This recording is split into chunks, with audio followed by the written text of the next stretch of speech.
con las jubilaciones, ¿no? Es decir, realmente ya es escandaloso que nadie diga una sola palabra después del anuncio que hizo Massa del famoso 23% que quedó por el suelo. Así que, Tony, si te parece, ponerme uno de los chicos que en este caso es testimonio sobre la Universidad de Argentina.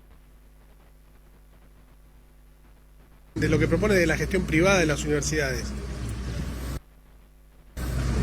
¿Estás al tanto, más o menos, estuviste viendo? Sí, bien. Sí. Politizado. Bien. No, creo que es un poco controversial. Hay que ver la propuesta como la lleva a cabo. Yo creo que el público tiene que seguir existiendo, la gente que no tiene los recursos. Ahora, no sé si es totalmente la privatización lo que se va a llevar a cabo, el sistema de voucher que él propone y todo lo demás. Yo sostengo que lo público tiene que estar. Ahora, si lo tenemos que pagar, ya es otro tema. Perfecto, me parece. Bien. Es más económico para la facultad, mejor gestión, va a permitir una competencia sana entre las facultades. Aquella que no se pueda adaptar y no dé unas clases aptas no va a poder seguir, y si no, aquella facultad que dé todo lo apto o dé lo necesario, va a aumentar la calidad de estudio, la calidad de las aulas, la calidad de los servicios y todo. Toda la razón. Tiene razón. Tiene la razón. Bien. Bueno, vos venís a la universidad pública. Sí. ¿Estás de acuerdo con que se privaticen? Es que no se van a privatizar las universidades. La idea es que con el voucher vos elijas una educación de mejor calidad. Pero vos no vas a abonar nada, eso lo va a seguir pagando el Estado. ¿Y en qué cambiaría? Los profesores no se van a quedar afuera. Y el que ofrezca un bien de mejor calidad va a tener más gente. A mí la verdad yo escuché el plan que tiene el tema de los vouchers y la verdad me parece que se puede hacer. Yo siento que el tema que se puede hacer va a costar. No va a llegar en 4 años si es que gana. ¿Cómo decías, perdón? Que no va a llegar en 4 años si es que gana a hacer lo que quiere, le va a costar llegar al país que quiere. ¿Y ustedes se interiorizaron cómo es la cuestión de los vouchers? ¿Qué sería? ¿Como un ticket como para ustedes elegir a qué universidad ir? Por lo que tengo entendido dijo que era como el tema de la SUBE, como si fuese una tarjeta con el que vos abonás la facultad que querés estudiar. El tema que termina el tema de la universidad pública o financiada por el Estado como tal.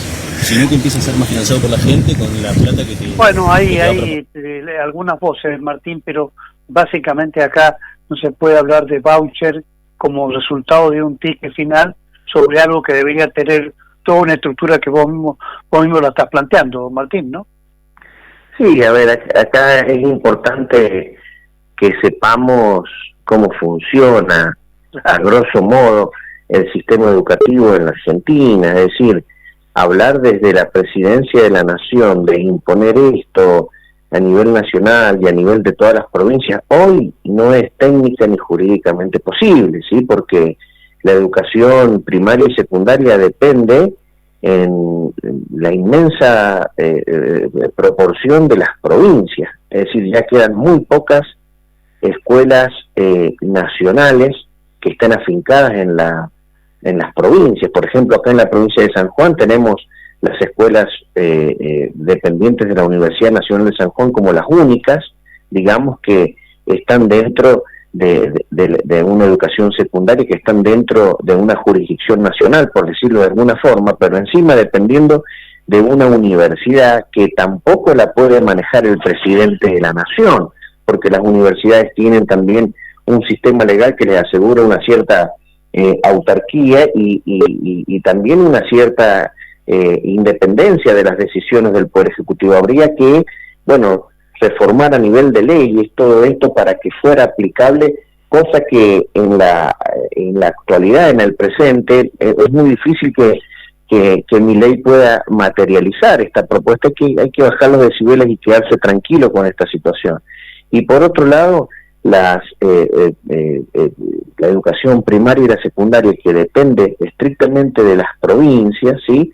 Usted recuerde que antes de los 90 habían muchos colegios nacionales afincados en las provincias. Yo estudié en el Colegio Nacional acá en la provincia de San Juan y dependía de la nación.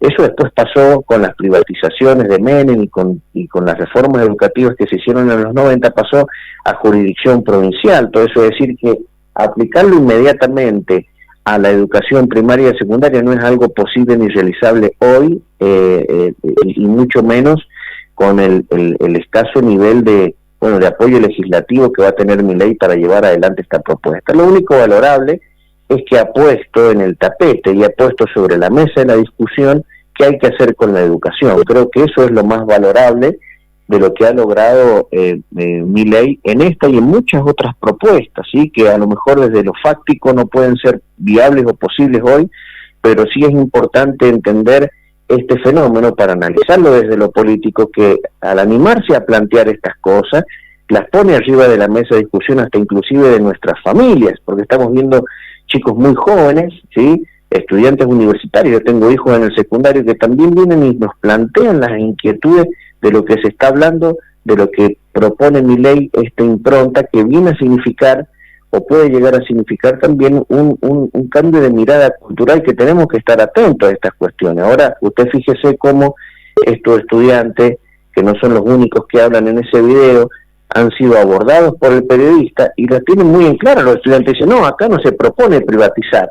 Es decir, por ahí esa idea que se está tirando sobre la privatización, sobre que Milei viene a privatizar todo, los jóvenes lo tienen bastante claro y te dicen, no está proponiendo privatizar, está proponiendo mejorar la calidad educativa y está proponiendo que con este sistema de voucher el Estado se siga haciendo cargo de la educación, es decir, no dejaría de ser pública. Fíjese usted cómo hasta los propios jóvenes tienden a diferenciar y no se dejan llevar, digamos, por decirlo de alguna forma, por la dirección que le quieren dar algunos medios de comunicación a estos asuntos. Entonces yo creo que lo rescatable, más allá de uno estar de acuerdo o no estar de acuerdo, yo sí estoy de acuerdo con que el sistema educativo tiene que tener una profunda reforma, sobre todo en lo que tiene que ver con, garantizar una calidad educativa de contenidos. Creo que la escuela debe volver a ser aquel lugar donde vamos a recibir en definitiva los conocimientos necesarios para tomar las decisiones sobre nuestra vida, sobre el futuro de nuestra vida, sobre qué es lo que queremos hacer. Creo que eso es lo que ha perdido la escuela se ha convertido como en una caja de resonancia de lo que pasa en la familia, en la sociedad, y está más orientada a contener ese tipo de problemáticas que, a transmitir conocimiento, que es lo que debe transmitir una escuela. Y tampoco estoy muy de acuerdo con algunas visiones que uno va escuchando sobre que la escuela te tiene que enseñar a ser útil para trabajar, por decirlo de alguna forma, buscar aquellos contenidos curriculares que nos sirvan para progresar y para trabajar. Yo creo que eso también es una mirada muy sesgada. Creo que la escuela tiene que apuntar a la cultura, que la cultura es una mirada mucho más integral. No se puede ser buen médico sin conocer de historia, no se puede ser buen historiador sin conocer de otras ciencias. Creo que eso es lo que debe rescatar la escuela, volver a darnos una mirada más integral, una mirada más de una cosmovisión del mundo y de la historia, que nos permite en definitiva volver a rescatar lo que la Argentina ha sido en otros tiempos, que hemos sido una sociedad con una fuerte impronta cultural. Sí, el argentino ha sido admirado, y usted lo sabe muy bien, Carlos, porque es de otra generación que ha recibido otro tipo de educaciones. Hemos sido admirados en el mundo por haber sido uno de los pioneros en terminar con el analfabetismo, por ejemplo, y ver hoy que tenemos escuelas secundarias que ponen un título en manos de nuestros alumnos, y nuestros alumnos salen de un secundario sin saber comprender lo que leen y sin tener los conocimientos básicos y elementales hoy ya comprobados por evaluaciones de nivel internacional. Creo que eso es lo que debe preocuparnos, y creo que debemos hacer todos los esfuerzos por convertir a la escuela nuevamente en ese lugar donde nuestros chicos vayan y obtengan los conocimientos necesarios para que puedan tomar sus decisiones en la vida, ¿sí? Así que creo que lo valorable del planteo de Milei es haber puesto esto arriba de la mesa y que se esté discutiendo como se está discutiendo la ciencia y tecnología, es decir, qué es lo que están haciendo dentro de esas áreas del Estado, como se está discutiendo absolutamente todo. Milei ha venido a poner en valor, nuevamente, nos guste o no nos guste, ha venido a poner en valor las discusiones y ha venido como a rescatar la discusión política, la discusión económica, la educación en educación, y creo que eso es algo valorable, por más que no comparta la mayoría de sus propuestas. Claro, y hay que ver, doctor Zuleta, porque al poner a motorizar una cuestión de esta que parece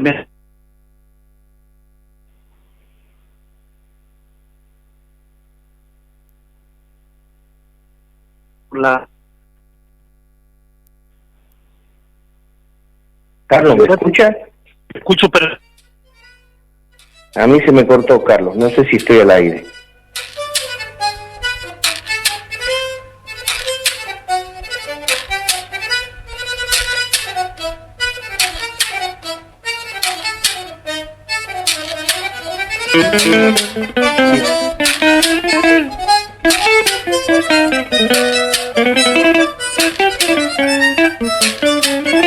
La comunicación desde nuestro estudio virtual. Estamos dialogando con nuestro columnista, Martín Zuleta, y nos habíamos metido en este último bloque, en esto que es la cuestión ya estrictamente electoral, y yo hacía el análisis o la introducción acerca de cómo están las cosas, ya pasada el tema de las PASO, ahora ya son los presidenciables, y naturalmente habrá que ver cómo cada candidato pone su parte. Milei, que como obtuvo más puntaje en las PASO, considera de que a él lo van a volver a votar. Creo que no está equivocado de muchas de las cosas que él piensa, pero básicamente acá hay otros candidatos como Massa, por ejemplo, que lo que quiere es justamente que el balotaje lo ubique junto a Milei. Y bueno, esa debe ser la tarea que está ya hace rato que está encarando Patricia Bullrich, Martín, ¿no?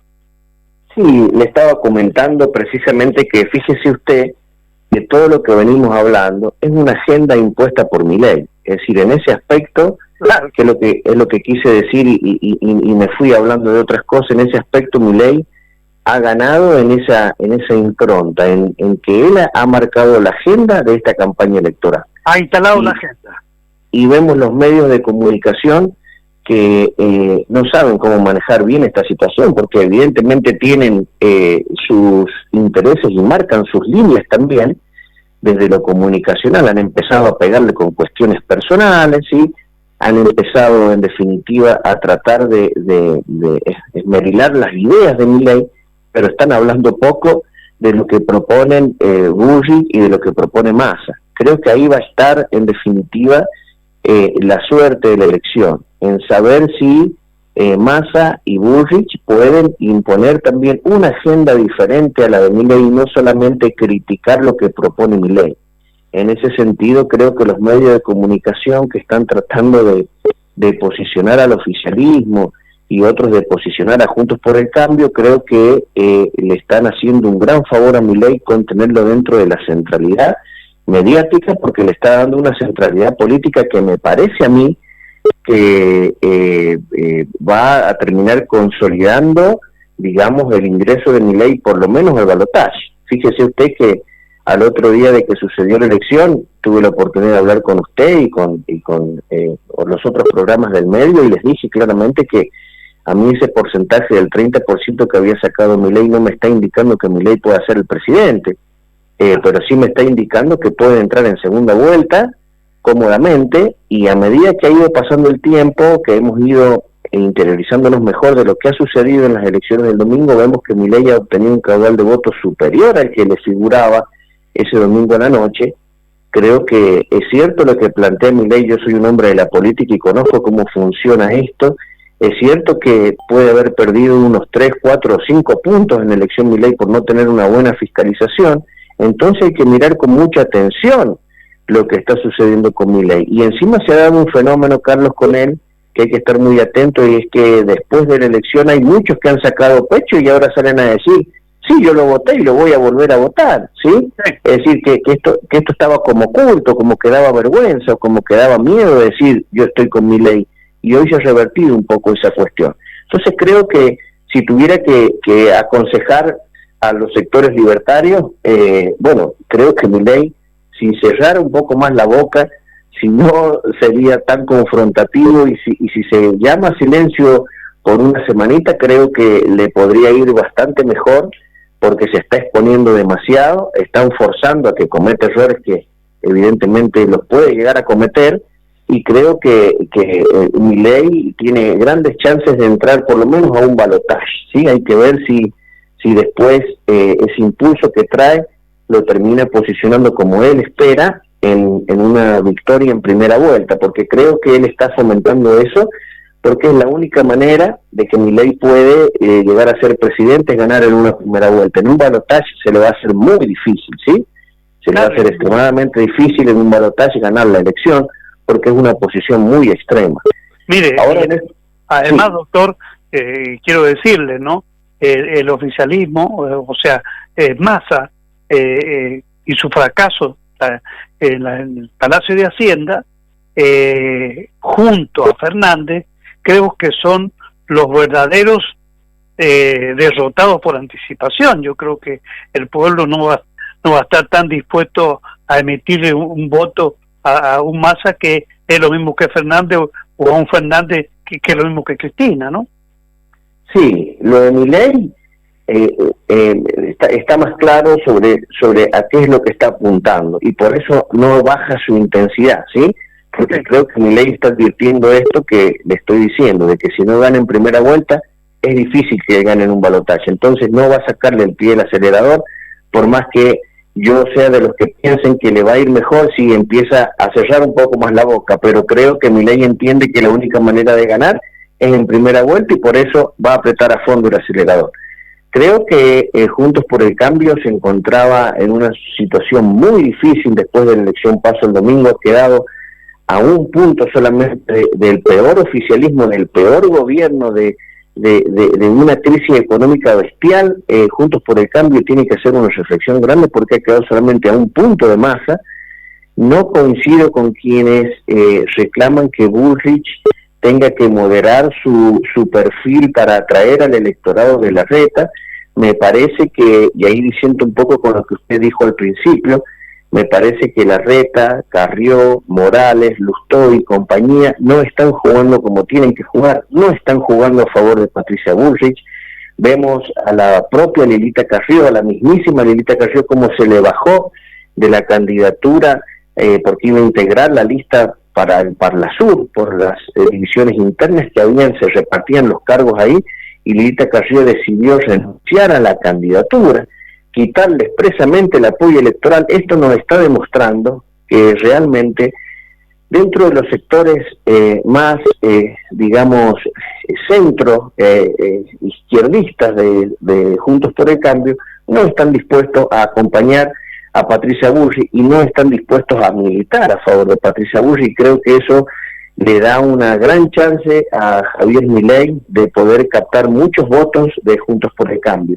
Y por otro lado, creo que Patricia Bullrich tiene que, digamos, poner el foco en lo que la hizo fuerte, en lo que la hizo ganar esta interna, que es precisamente mostrarse como una persona bien equidistante del kirchnerismo, sí, bien firme frente al kirchnerismo, pero por otro lado más racional que Milei. Creo que ahí va a estar la fortaleza de Patricia Bullrich, mostrar que las políticas que propone Juntos por el Cambio, junto con Patricia Bullrich a la cabeza, sí, son realizables, son posibles, a diferencia de lo que viene proponiendo Milei, que es más disruptivo y más, digamos, complicado desde la ingeniería parlamentaria y jurídica, porque no tiene los apoyos necesarios.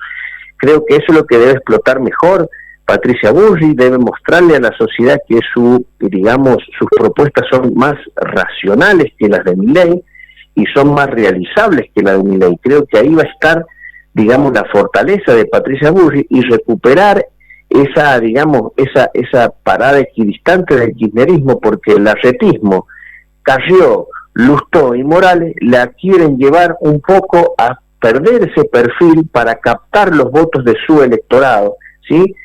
Siendo que la sociedad argentina se ha expresado en las urnas claramente manifestando que quiere un cambio muy diferente al del gobierno actual, ¿sí? Creo que la fortaleza de Patricia Bullrich va a estar en eso, en tratar de dejar de mirar cómo retiene el 11% de Rodríguez Larreta, recuperar la frescura, digamos, de su propuesta, recuperar esa personalidad que la llevó a estar en la centralidad política, y creo que ese es el desafío que tiene Patricia Bullrich para las próximas semanas.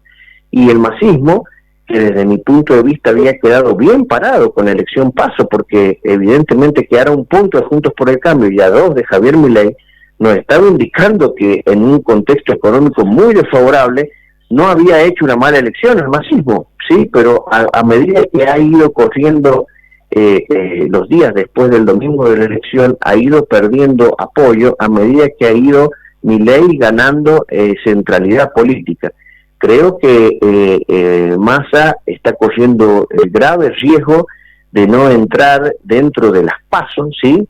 Que yo decía que con esta interna feroz de Juntos por el Cambio, el masismo insólitamente tenía alguna posibilidad de entrar en esas PASO, y Massa se está mostrando más afín al sector de la reta. Usted fíjese cómo han empezado también las operaciones mediáticas y políticas para instalar como un posible acuerdo entre Massa y la reta, entre Massa y los radicales, y entre Massa y los peronistas que no quieren a Bullrich, por decirlo de alguna forma.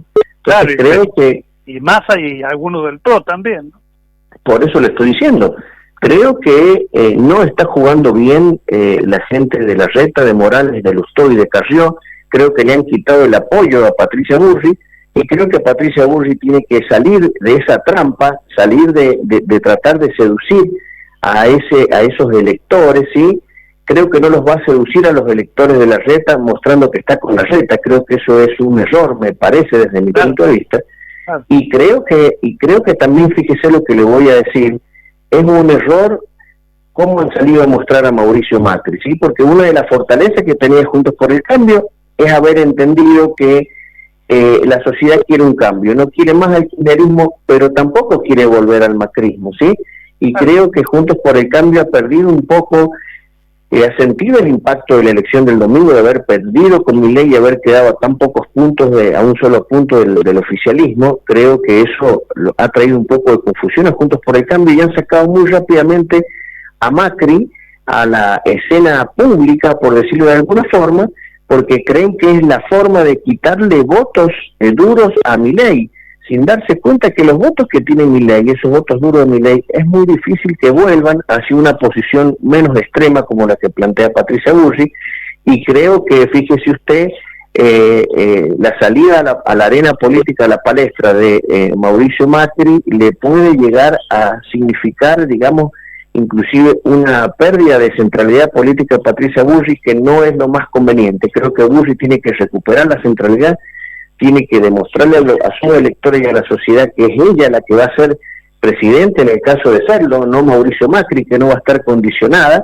Y me parece que ahí va a estar el éxito de la estrategia que pueda llevar adelante Juntos por el Cambio. Tiene grandes chances de ganar Bullrich, porque si Milei no gana en primera vuelta y Juntos por el Cambio entra a una segunda vuelta, creo que ahí tiene grandes chances de ganar la racionalidad que plantea Bullrich frente a las posiciones tan extremas de Milei.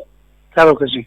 Nuestro columnista en la mañana de hoy, acá en La Careta Política, Martín Zuleta, bueno, con todo este análisis creo que lo importante ir ya anticipándonos va a ser días clave, lo que se van a ir dando, y seguiremos en el minuto a minuto viendo de qué manera se comportan los candidatos. Milei sorprendió a la opinión pública de su romance con Fátima. Creo que esto le pone a lo mejor un otro tipo de glamour, pero yo creo que esto siempre no juega tan centralmente como para saber si eso te hace ganar o te hace perder, ¿no? A ver, o no significa nada. No creo que no signifique nada. Fíjese que si esto es una estrategia política, es muy perverso y es muy inteligente a la vez, ¿sí? Es muy perverso porque simular un romance me parece algo para alguien que pretenda ocupar la primera magistratura, ser el presidente de todo argentino, andar con esas cosas, me parece, muy poco serio, ¿sí? Pero por otro lado, si uno lo mira estrictamente, si llega a ser una estrategia política, es muy interesante porque también lo está colocando en la centralidad mediática en el mundo del espectáculo, que es muy consumido por el argentino. Ojo, Carlos, ¿sí? Si esto está pensado, si esto no es real y está pensado como estrategia política, es muy perverso y es muy inteligente a la vez. ¿Está bien? Claro. Ahora, si esto es una realidad, si verdaderamente tienen una relación, creo que los medios deberían, no poner el foco en esto, porque la verdad que hace cada uno con su vida privada me parece que no es relevante, pero si llega a ser una operación mediática del libertario, me parece perverso, pero me parece inteligente porque también hay un sector de la opinión pública argentina que a lo mejor ni siquiera está interesado en la política, que ni siquiera ha ido a votar porque no le interesa más la política y que consume mucho el espectáculo y la farándula porque el argentino consume mucho eso. Creo que es muy inteligente porque también vamos a tener a Javier Milei en todos estos programas y todos los chimenteros hablando de esta situación y le va a generar una cierta empatía con los televidentes que consumen este tipo de programas. Así que es inteligente, pero es perverso a la vez. Muchas gracias, doctor.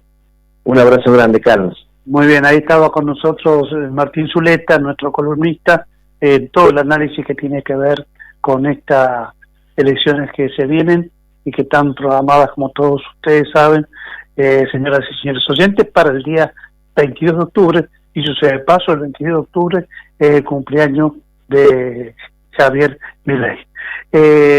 Nos encontramos